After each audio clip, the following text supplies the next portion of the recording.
नमस्कार। रोजगार मंच के ग्रामीण परिवेश प्रोग्राम में आपका स्वागत है। इसमें हम ग्रामीण परिवेश के सारे टॉपिक्स को कवर करेंगे। कोई भी टॉपिक मिस ना हो, इसके लिए सब्सक्राइब करें हमारा यूट्यूब चैनल।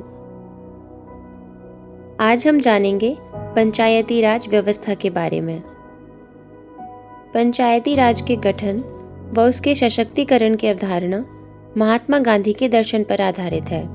उनके अनुसार सच्चा लोकतंत्र केंद्र में बैठकर राज्य नहीं करता, बल्कि वह गांव के प्रत्येक व्यक्ति का सहयोग लेता है।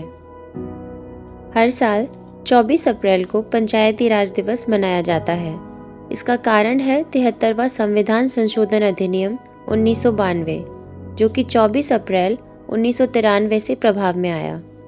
भारत दुनिया का सबसे बड़ा लोकतंत्र है। शक्तियों का उपयुक्त विकेंद्रीकरण हो, इसके लिए विकास का प्रवाह निचले स्तर से ऊपरी स्तर की ओर होना चाहिए। इस प्रवाह को करने के लिए 2004 में पंचायती राज को अलग मंत्रालय का दर्जा दिया गया। लोकतांत्रिक विकेंद्रीकरण का अर्थ है सत्ता एक स्थान पर केंद्रित ना होकर स्थानीय स्तरों पर विभाजित हो, जिससे आम आदमी की सत्ता में भागीदारी सुनिश्चित हो सके। पंचायती राज की स्थापना सत्ता के इस विभाजन को साकार करने के लिए एक महत्वपूर्ण कदम था। 1993 में 73वें संविधान संशोधन द्वारा पंचायती राज को संवैधानिक मान्यता मिली। इसका उद्देश्य देश की करीब 2.5 लाख पंचायतों को अधिक अधिकार प्रदान कर उन्हें सशक्त बनाना था। यह उम्मीद थी कि ग्राम पंचायतें स्थानीय ज़रूरतों के अनुसार योजनाएं बनाएंगी और उन्हें लागू करेंगी। अब जानते हैं इसकी पृष्ठभूमि के बारे में। नवंबर 1957 में समिति द्वारा त्रिस्तरीय पंचायती राज व्यवस्था का सुझाव दिया गया। 1958 में समिति की सिफारिशें स्वीकार कर ली गईं। उसके बाद 2 अक्टूबर 1959 को राजस्थान के नागौर जिले में प्रधानमंत्री जवाहरलाल नेहरू द्वारा देश की पहली त्रिस्तरीय पंचायत का उद्घाटन हुआ। 1993 में 73वें व 74वें संविधान संशोधन के माध्यम से त्रिस्तरीय पंचायती राज व्यवस्था को संवैधानिक माना गया। लॉर्ड रिपन, जिन्हें स्थानीय स्वशासन का जनक माना जाता है, इन्होंने 1882 में स्वशासन संबंधी प्रस्ताव दिया, जिसे इन संस्थाओं का मैग्ना कार्टा कहा जाता है। 1919 में प्रांतों में दोहरे शासन की व्यवस्था की गई। वहीं स्वतंत्रता के पश्चात 1957 में योजना आयोग द्वारा, जो कि अब नीति आयोग है, सामुदायिक विकास कार्यक्रम 1952 के अध्ययन के लिए बलवंत राय मेहता समिति का गठन किया गया।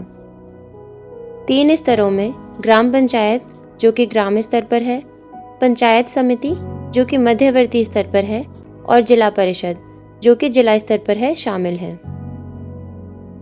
पंचायतों के संबंध में गांधी दर्शन की बात करें तो गांधी जी स्वयं को ग्रामवासी मानते हुए गांव में रहते थे।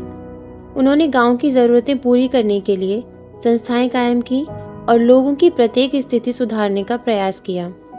उनका मानना था, गांव की स्थिति में सुधार देश को अपराजय बना सकता है।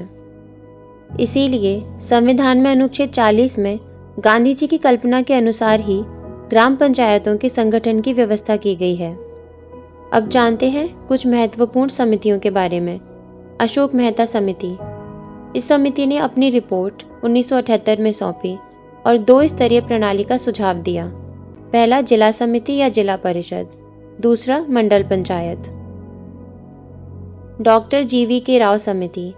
इस समिति ने 1986 में अपनी रिपोर्ट सौंपी और 4 स्तरीय प्रणाली की बात कही, जिसमें राज्य विकास परिषद, मंडल पंचायत और ग्राम पंचायत समिति इसमें प्रमुख थे। डॉक्टर LM सिंघवी समिति। इन्होंने 1986 में अपनी रिपोर्ट सौंपी और स्थानीय स्वशासन को संवैधानिक दर्जा प्राप्त करने का सुझाव दिया। 73वां संविधान संशोधन अधिनियम।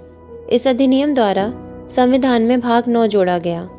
मूल संविधान के भाग 9 में पंचायती राज से संबंधित उपबंधों की चर्चा अनुच्छेद 243 में की गई है। वहीं भाग 9 में पंचायतें नामक शीर्षक में अनुच्छेद 243 से 243 तक पंचायती राज से संबंधित उपबंध दिए गए हैं। ग्राम सभा अपने स्तर पर राज्य विधानमंडल द्वारा निर्धारित शक्तियों का प्रयोग कर सकती है। पंचायत की सीटें प्रत्यक्ष चुनाव द्वारा भरी जाती हैं। प्रत्येक निर्वाचन क्षेत्र की आबादी और क्षेत्रों की संख्या साध्य हो।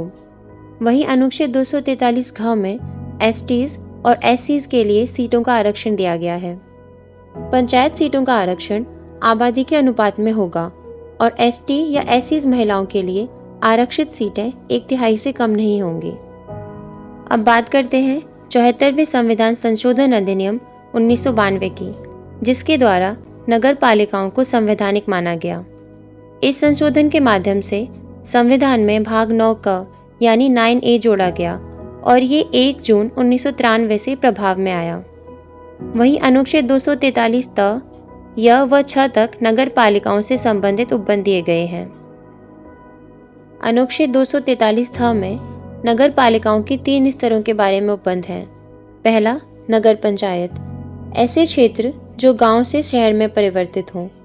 दूसरा, नगर पालिका परिषद, जो कि छोटे शहरों में गठित हों। और तीसरा, नगर निगम, जिन्हें महानगरों में गठित किया जाए। इस अधिनियम द्वारा आरक्षित सीटों की संख्या 1/3 से कम नहीं होगी और राज्य का विधानमंडल विधि द्वारा नगर पालिकाओं को कर लगाने और उचित तरीके से एकत्र करने के लिए प्राधिकृत कर सकता है। पंचायती राज की सफलता में चुनौतियों की बात करें तो इनमें वित्त के लिए मजबूत आधार ना होना और सरकारों पर निर्भरता। वित्त किसी विशेष कार्य में ही खर्च किया जा सकता है, वहीं कई राज्यों में निर्वाचन समय पर ना हो पाना। महिलाओं के प्रमुख होने पर भी कार्य किसी पुरुष रिश्तेदार के आदेश पर होता है, जिससे आरक्षण नकारात्मक रूप से प्रभावित होता है। राजनीतिक संगठन पंचायत के मामलों में हस्तक्षेप करके निर्णय को प्रभावित करते हैं। पंचायती राज व्यवस्था को सशक्त करने के लिए पंचायतों का निर्वाचन नियत समय पर हो और बिना किसी हस्तक्षेप के। पंचायती राज संस्थाओं को कर लगाने के लिए कुछ व्यापक अधिकार दिए जाने चाहिए। वहीं महिलाओं को मानसिक एवं सामाजिक रूप से सशक्त बनाकर आत्मनिर्भर बनाना। और 14वें वित्त आयोग ने पंचायतों के वित्त आवंटन में बढ़ोतरी की है। इस दिशा में और भी बेहतर कदम बढ़ाए जाने की आवश्यकता है।